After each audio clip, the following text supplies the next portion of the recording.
Hey, good evening, guys. It's Saturday, June 27th, 2020, and just out here finishing up the second day of yard selling out here in the front yard. Meeting a lot of new people, getting rid of a lot of old stuff, having a blast. I was thinking about something today.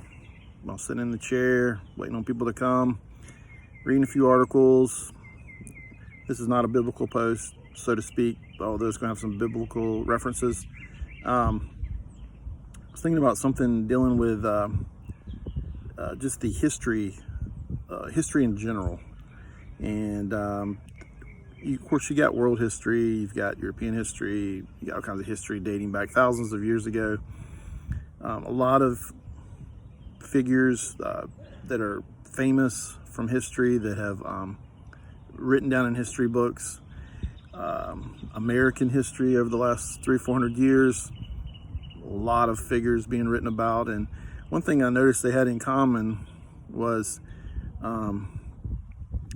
every single one of them, every single one of the figures, whether they're a political figure or military figure, whatever they were, they all had some kind of flaw. There was no perfect leader. There's no perfect relevant political person, and I'm covering the whole gamut of history here. But all of them had, even the ones that wrote about it had flaws. Obviously, with history, we've had historians and scholars and whoever that have tried to come together, put together the best history they know how, and focusing on American history. Dating back to Columbus and back in early colonial history, Washington, Jefferson, getting into the Civil War times with Jackson, and even into Roosevelt and things like that. One thing that all these figures have in common is they have their own flaws.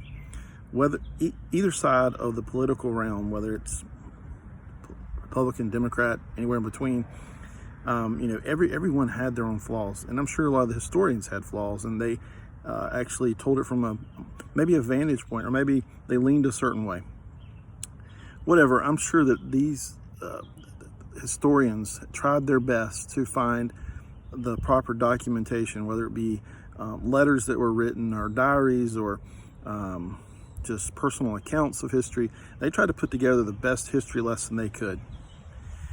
And basically what we've done over the last few months, maybe a few years, but particularly the last few months, a very small portion of the population is trying to say,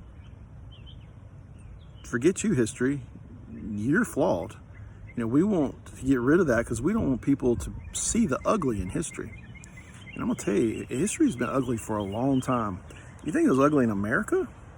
I mean, you should go back into some of the emperor civilizations, not just in European, and I'm talking Russian and Byzantine and Japanese and Chinese emperors. It's a very African, tribal Africa, sub-Saharan. Lot of crazy stuff going on. I mean, mass murders and mass concentration camps and all kinds of stuff going on with with things that happened bad in history. It's not that things were written the wrong way. It's just that the history itself is something we just don't even want to think about. But it happened, and that's where we are losing touch with current times, and we're creating history every day. And some of it's going to be ugly history. Some of what's going on is ugly in this world. But we're creating a lot of this as we go along each day. We're going to look back and say, wow, that was stupid. Just like we look back at some of the others and say, oh, that was stupid. Why did they do that over there? That was stupid. But guess what? We get to learn from the crap that they did and become a better nation. We've been, in my opinion, been doing a great job of being the best nation in the world. What I want to relate it to is, and this is a weird comparison, but I was thinking about it today. I think about biblical history in relation to world and American history. The men in the Bible, women in the Bible, everyone except for Jesus, the writers of the Bible, were all flawed. I mean, you can go back to Adam and Cain and Abel, You can go back to Samson or Moses, Noah, any of them. David, I mean, he had one of his best men killed so he could have his wife.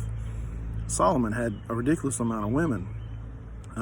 Paul was an evil person before he became a devout Christian. Those guys were evil to a degree, and I don't, in particular, want anybody emulating what they did. But guess what? We get to learn from what they did, what they said, how they redeemed themselves, wrote books of the Bible that were inspired by God, and came out of the situation a better man, a better person. And I think if we can use the same methodology as we do with the Bible, and how, we're not going to change the Bible. The Bible is exactly what it is, and we're going to learn from it as a history book, as a law book, as but it has so much to offer. We're not going to. It's not going to be changed, but we learn from it constantly and grow from it constantly. And I just feel like as a nation, we need to take some lessons from the way Christians view the Bible. Yes, the Bible was bad. I mean, not bad. It had bad imagery, bad things that happened. But guess what? That was what happened. No one wants to think about somebody slaughtering somebody with a jawbone of a donkey, or Gideon's army killing off all the Amalekites. Can't remember who they were. But anyway, this was a lot of raunchiness that happened, but it happened, and that's God wanted in there for a reason. And I think if we just leave history the way it is, that we're going to be better because of what we learned from it. And if we abandon history and get rid of it and shield it from future generations, then that history has a chance of being recreated because we weren't able to learn those lessons. So anyway, that's my almighty knowledge for the day. Sad. That's what I was thinking about. But hey, guys, have a fruitful evening and go to church tomorrow. Take care. Bye.